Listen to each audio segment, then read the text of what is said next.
Le chef d'état-major général des armées, le général de division Oumar Diarra, se confie un entretien à suivre avec beaucoup d'intérêt. Suivons.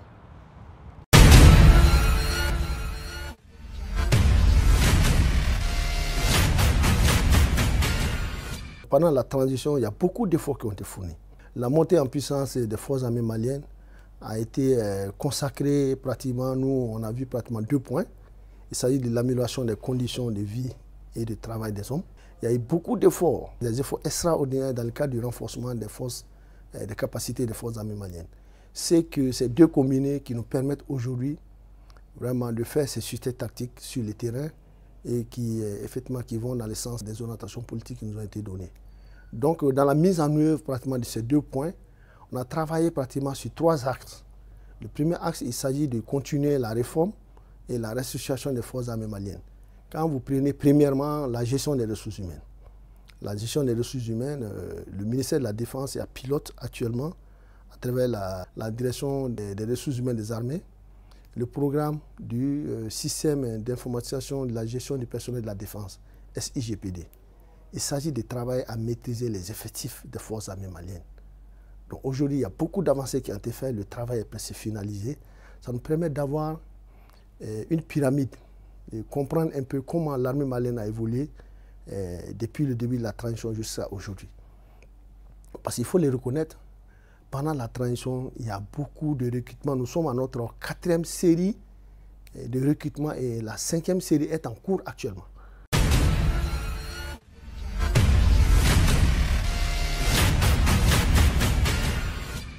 La période de transition a contribué vraiment à changer l'image de nos casernes. Vous partez dans beaucoup de services des forces armées et de sécurité aujourd'hui. Il y a de nouvelles infrastructures qui ont été construites pour améliorer même les conditions de travail. J'ai parlé des logements au profit de ça, c'est l'ensemble des casernes. Vous partez au niveau de certaines structures des forces armées. Il y a des nouvelles infrastructures qui ont poussé. Il y a certains qui ont été améliorés.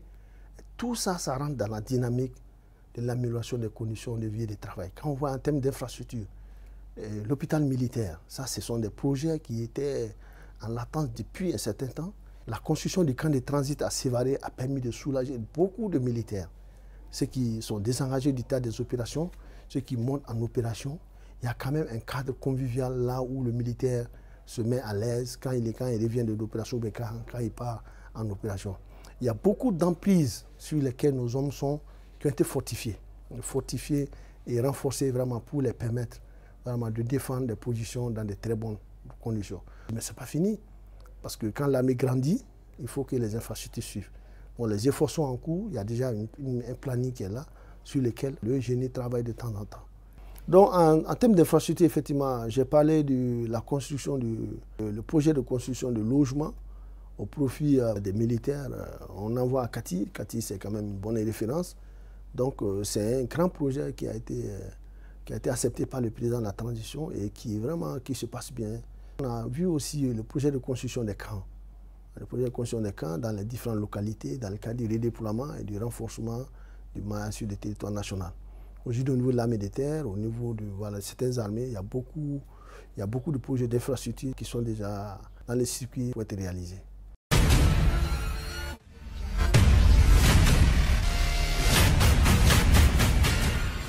C'est vrai, ces dernières années, on a acquis beaucoup de matériel, terrestre, aérien et puis divers matériels. On ne peut pas gérer ce matériel sur des papiers. Aujourd'hui, on attend de travail pour améliorer le SILOG, le système d'information logistique, pour que vraiment tout ce matériel soit très bien géré, recensé et puis suivi. Il va de soi, parce que c'est l'argent du contribuable malien qui est dedans, et ce matériel-là doit être suivi vraiment et gardé vraiment dans de très bonnes conditions. C'est vrai, il y a une doctrine, nous avons acquis beaucoup de matériel, des matériels que nous n'avions pas avant, et donc l'emploi de ce matériel et l'utilisation du matériel impose une certaine évolution de la manière dont nous travaillons. Donc c'est ce qui touche beaucoup la doctrine. En termes de textes, il y a eu beaucoup d'évolutions aussi. Il y a beaucoup de textes qui ont été adoptés au niveau de l'état-major général des armées, du ministère des armées et services. Mais notre doctrine d'emploi même doit s'adapter à à l'évolution voilà, de notre armée. Il y a beaucoup d'efforts aussi vraiment qui ont été faits voilà, par rapport à ça.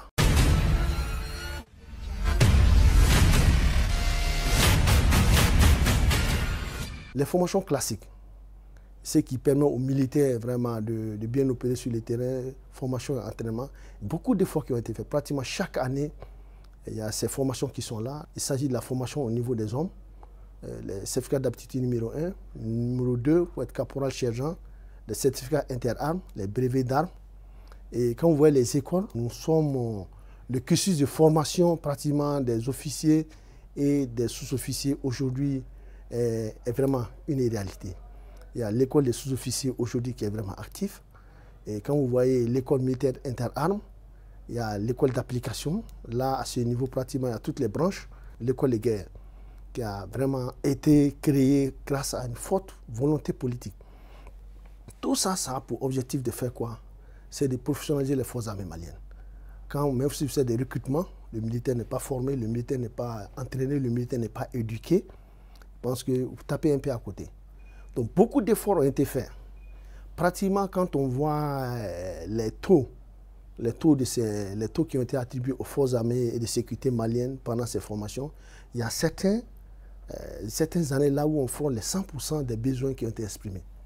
L'armée malienne est en train de grandir. Quand le bas grandit, il faut que la pyramide réponde vraiment au format. Et ce qui justifie la nomination des généraux qui a été faite aujourd'hui. Il s'agit de renforcer la chaîne de commandement.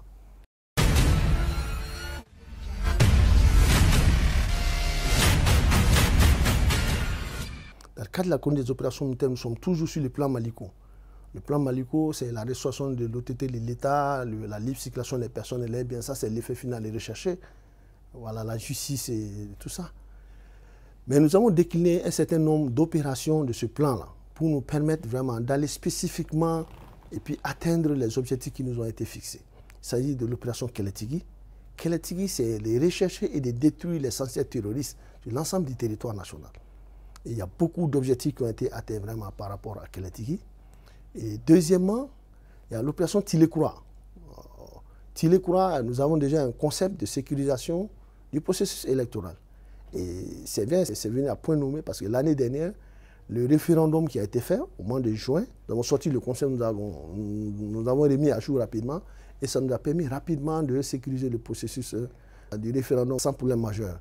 Plus d'autres activités, on a vu la biennale au niveau de Mopti, on vient de voir le dialogue intermalien, il y a certains événements majeurs auxquels les forces armées maliennes travaillent dans l'ombre, ne sont pas vus, mais c'est de nos devoirs. Il y a l'opération Dougoloko. Dougoloko, ça essaie de se préparer pour faire face au défi du retrait de l'aménagement. Effectivement, c'est une opération qui nous a réussi depuis 2023 et nous sommes dans la dynamique. Il s'agit vraiment de travailler à redynamiser le déploiement des forces armées maliennes sur l'ensemble du territoire national. Il y a une opération que nous faisons aussi avec les pays voisins. Un concept qui est là déjà, Signoya. Tout ce que nous faisons avec les pays voisins, nous avons une opération permanente avec le Burkina Faso, l'opération Capidou. Il s'agit de la lutte contre le terrorisme le long de la frontière. Nous sommes dans les pays de l'AES, donc vraiment la dynamique est vraiment bonne dans ce sens-là. Et le troisième axe, c'est par la coopération avec les partenaires. Et effectivement, il y a eu beaucoup d'évolutions, il y a des partenaires qui sont partis. Et voilà, il y a actuellement le partenariat que nous menons, c'est un partenariat vraiment qui est fructueux. Nous le trouvons gagnant-gagnant et vraiment ça répond actuellement à nos besoins. Donc quand vous dépictez tout ça, je pense qu'il y a beaucoup quand même d'efforts qui ont été faits, qui sont à saluer. Et malgré tout ça, il y a toujours des défis.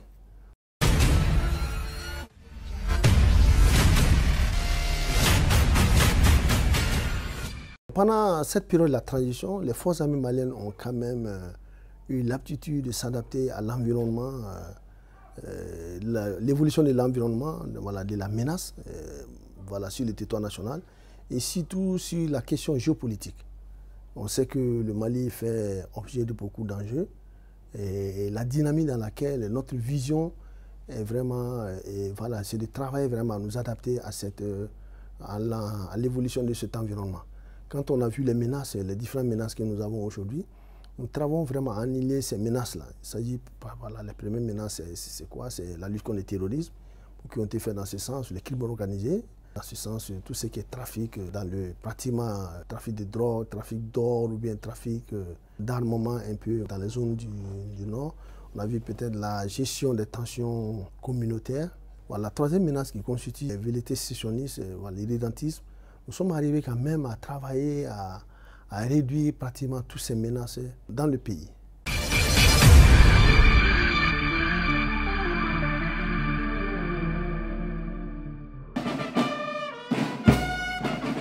Ce que nous avons acquis durant ces 3 dernières années, nous ne l'avons pas eu durant les 3 dernières décennies. Cette déclaration est du ministre de la Sécurité et de la Protection civile.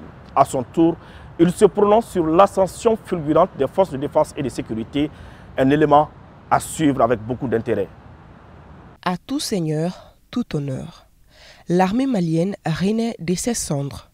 Sa mission, la défense du territoire national ainsi que la sécurisation des personnes et de leurs biens, n'est déjà pas chose aisée en temps ordinaire. La tâche est encore plus ardue en ces temps de lutte contre le terrorisme. Et pourtant, les récentes performances réalisées par les forces de défense et de sécurité en disent long sur la poursuite de leur montée en puissance. À cœur va rien d'impossible.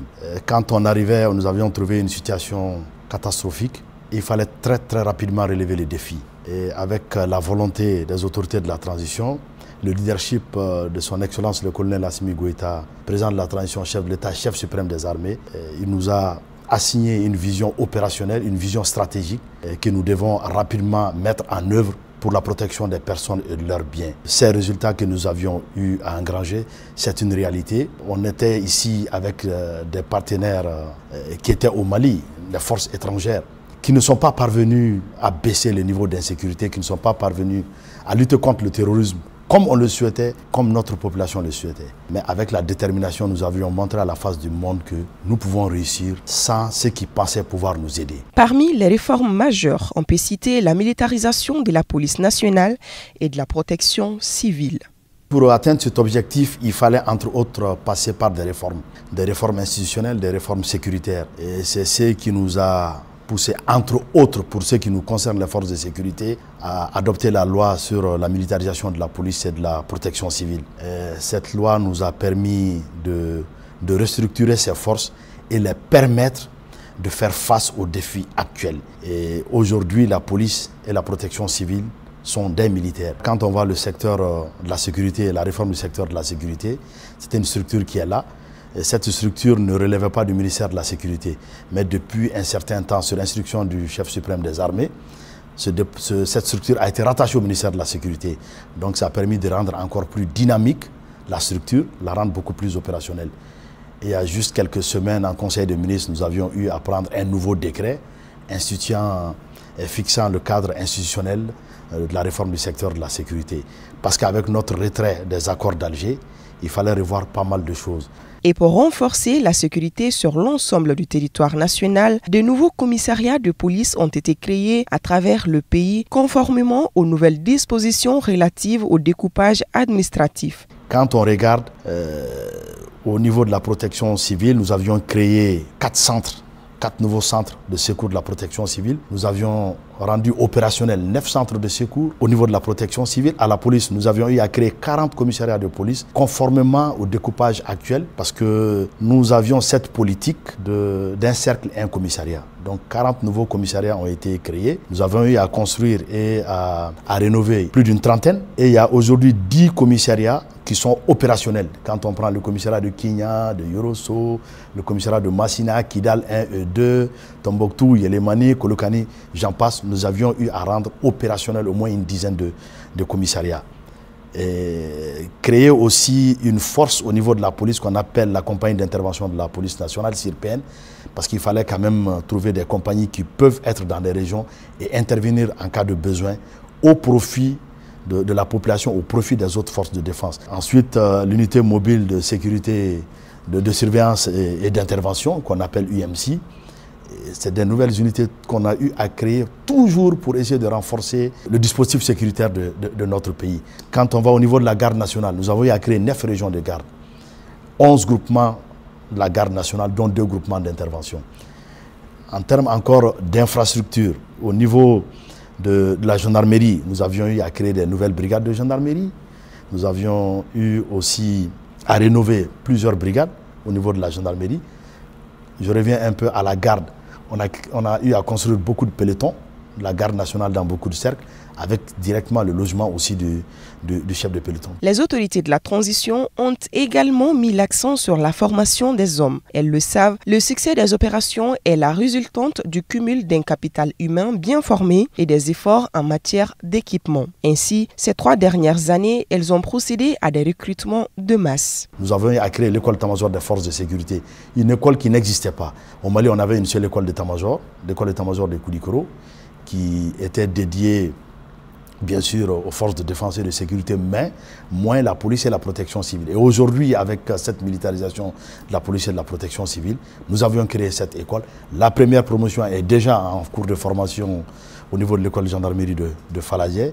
Et ça permet de former nos forces de sécurité, leur donner une capacité opérationnelle, de donner une capacité de travail en état-major, en parfaite symbiose et coordination avec les autres structures. Dans le domaine des réformes, nous avions, conformément au statut général des militaires, institué ce qu'on appelle le brevet d'armes numéro 1 et numéro 2 au niveau de la police et de la protection civile. Parce que vous savez, les avancements au niveau des forces de défense et de sécurité, pour quitter la catégorie de sous-officiers à la catégorie d'officiers, il y a 2 voies. La voie des écoles ou encore par les rangs. Et donc dans l'armée, pour passer par les rangs au grade d'officier, il faut être titulaire d'un BA1 ou d'un BA2. Et donc, comme maintenant la police et la protection civile sont régies par le statut général des militaires, nous avions eu aussi à instituer ces formations dites classiques. Et c'est pourquoi la protection civile et la police ont déjà eu une première promotion de BA1. Et maintenant, les promotions BA2 sont en cours de formation. Aujourd'hui, partout au Mali, il y a un besoin de sécurité. Nous sommes un très grand pays, avec une armée qui monte en puissance, avec des recrutements, des efforts colossaux, des efforts incroyables ont été faits pour équiper notre armée de moyens modernes. Et justement, concernant les équipements, les autorités de la transition n'y sont pas allées de main morte. Les équipements que nous avions eu à acquérir dans les forces de défense et de sécurité, ce que nous avions réalisé en 3 ans, nous ne l'avions pas fait il y a plus de 3 décennies. Nous avions eu à équiper nos forces avec des équipements modernes, des équipements adaptés à la réalité actuelle. Les résultats dont vous parlez, on ne peut pas atteindre ces résultats sans d'abord les moyens humains. C'est pourquoi il y a eu beaucoup de recrutements. Vous suivez, il y a eu beaucoup de recrutements. Quand on regarde seulement au niveau de la police de 2021 maintenant, nous avions fait sortir 2 promotions de sous-officiers, une première promotion de 2900 et quelques, une deuxième de 3250. Donc, en 3 ans, nous avons fait sortir plus de 6000 sous-officiers de police, plus de 1000 au niveau de la protection civile. L'une des innovations majeures, c'est aussi les cartes biométriques sécurisées, un moyen sûr d'identification de nos compatriotes. Parlant encore de la sécurité des personnes, nous avions eu à prendre aussi ce décret en Conseil des ministres instituant la carte d'identité biométrique qui sera couplée avec la carte d'électeur. C'est une carte sécurisée qui nous permet quand même de pouvoir bien identifier nos compatriotes, parce qu'il y a eu un moment ici, tout le monde pouvait avoir la carte d'identité malienne. Que vous soyez malien ou pas, c'était facile, c'était un papier.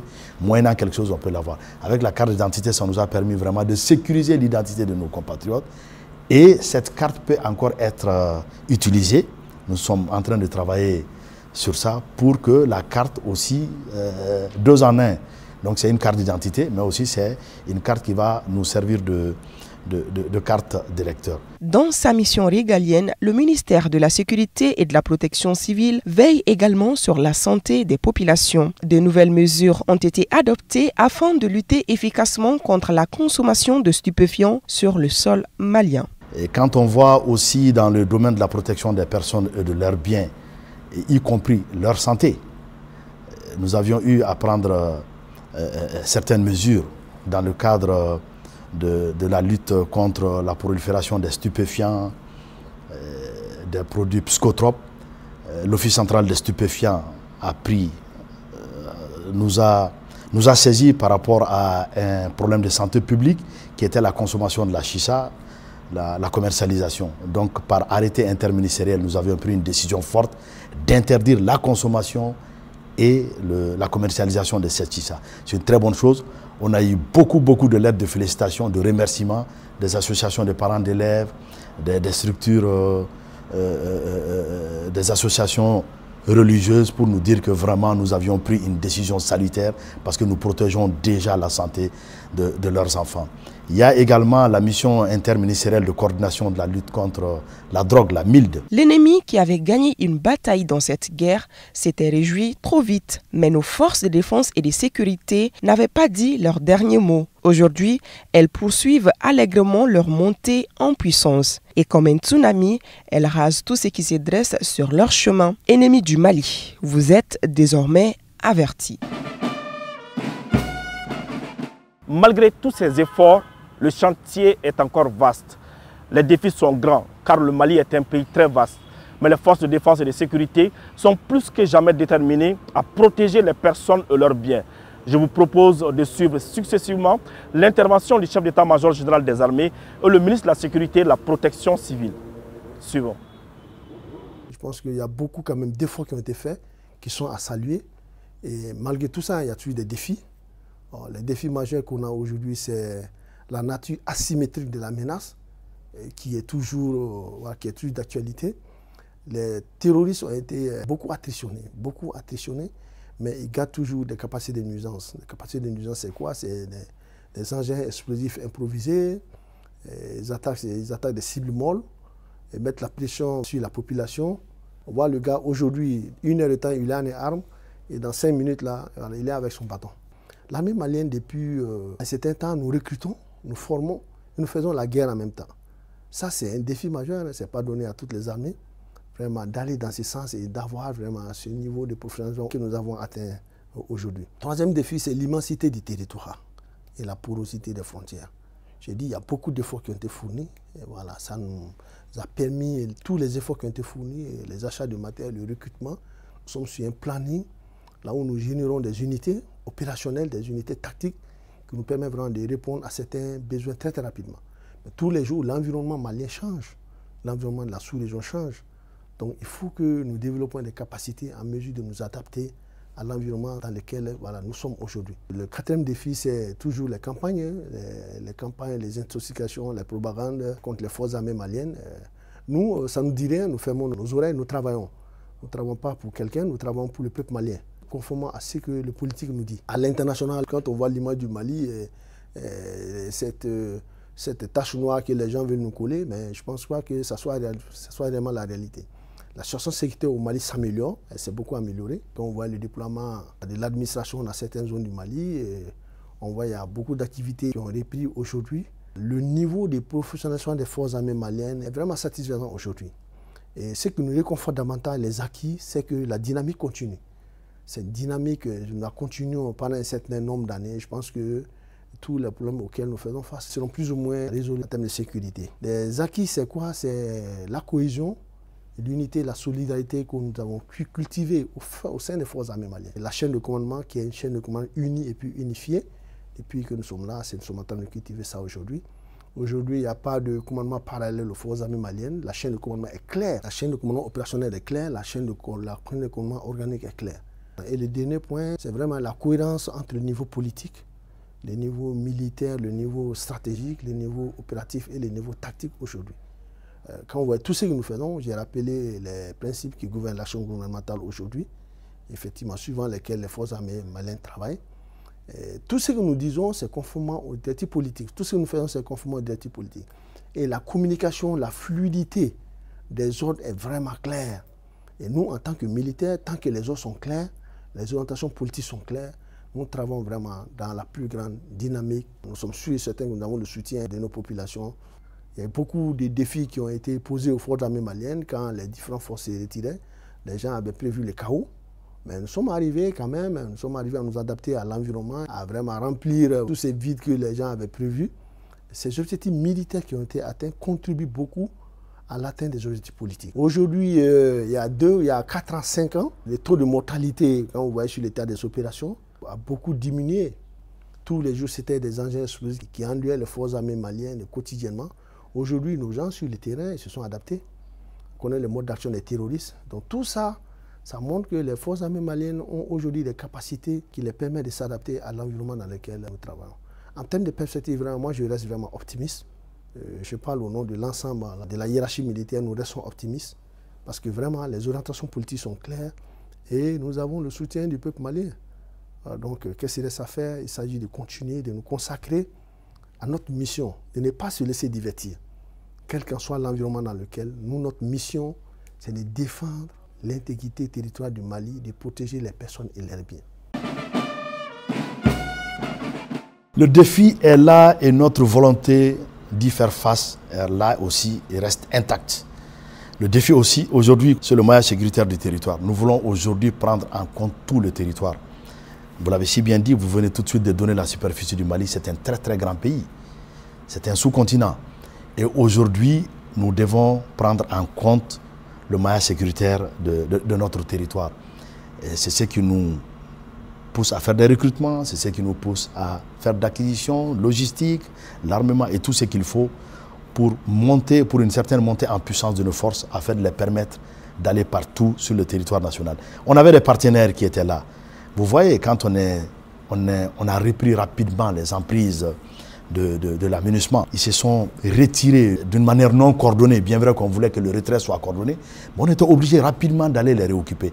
Donc il fallait rapidement trouver des forces pour aller réoccuper ces différentes emprises initialement occupées par la MINUSMA.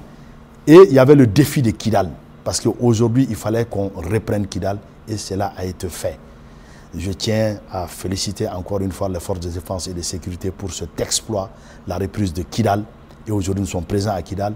Nous avions compté sur nous-mêmes pour faire face à ce défi. Et ce défi aussi, nous l'avons remonté sous le leadership, avec la vision stratégique du chef suprême des armées, qui nous a dit aujourd'hui, nous ne devons pas attendre l'extérieur pour protéger notre population. Mais je puisse vous dire aussi que nous travaillons avec des pays amis dans le cadre de la coopération militaire, dans le cadre de la coopération sécuritaire, qui nous ont aussi apporté leur appui dans le domaine de la sécurisation de notre territoire. Nous sommes juste l'exemple de l'AES. Nous avions un partenariat solide avec nos amis du Burkina, nos amis du Niger. Donc pour vous dire que nous travaillons aussi avec nos amis dans le cadre de la lutte contre le terrorisme. Parce que ce fléau n'est pas qu'au Mali seulement. Nous n'avons pas le droit de reculer. Nous allons continuer à avancer. Nous avions commencé un travail assez remarquable. Quand on lève le lièvre, il faut le suivre. Quand on se lève pour lutter contre le terrorisme, on doit le poursuivre jusqu'à la fin. Aujourd'hui, nous ne devons pas nous arrêter, nous ne devons pas reculer, parce que notre population nous voit. Nous avons déjà commencé un travail, il faut qu'on le finisse. Et pour finir ce travail, ça demande encore et encore beaucoup plus de moyens. C'est pourquoi nous allons continuer dans nos perspectives à travailler pour équiper davantage nos forces de défense, recruter, les former dans la règle de l'art, mais aussi améliorer. Les actions sont entreprises dans le cadre de l'amélioration des conditions de vie et de travail de nos forces de défense et de sécurité. Poursuivre ces actions aussi pour permettre à nos hommes d'être à la hauteur de la mission assignée. Et je puisse vous dire aujourd'hui que la détermination est là. La détermination au niveau des forces de défense et de sécurité est là. La conscience est là. Nous savons aujourd'hui que personne ne pourra faire ce travail à notre place. Nous sommes déterminés à poursuivre cette mission de lutte contre le terrorisme avec l'ensemble des forces de défense de sécurité, avec l'appui, l'accompagnement de nos populations. C'est le lieu de remercier notre population, mais toujours leur dire de continuer à nous soutenir. Parce que un facteur important est là, un facteur très important dans la lutte contre le terrorisme. Le facteur de renseignement est très important. C'est avec un bon renseignement, des informations fiables, qu'on peut anticiper, qu'on peut prévenir. Et on peut avoir les moyens modernes d'acquisition de l'information et du renseignement. Mais les moyens humains sont les renseignements les plus fiables. Donc demander à notre population de continuer toujours à soutenir les forces de défense et de sécurité, de continuer cette collaboration qu'elles ont commencée, que nous saluons, continuer à nous accompagner, même à nous accompagner moralement. Au-delà même de l'accompagnement en termes de partage d'informations, le soutien moral est très important. Aujourd'hui, nous savons que nous sommes soutenus et ça nous donne le moral d'avancer parce que quand je l'ai initialement dit, quand on est soutenu par sa population,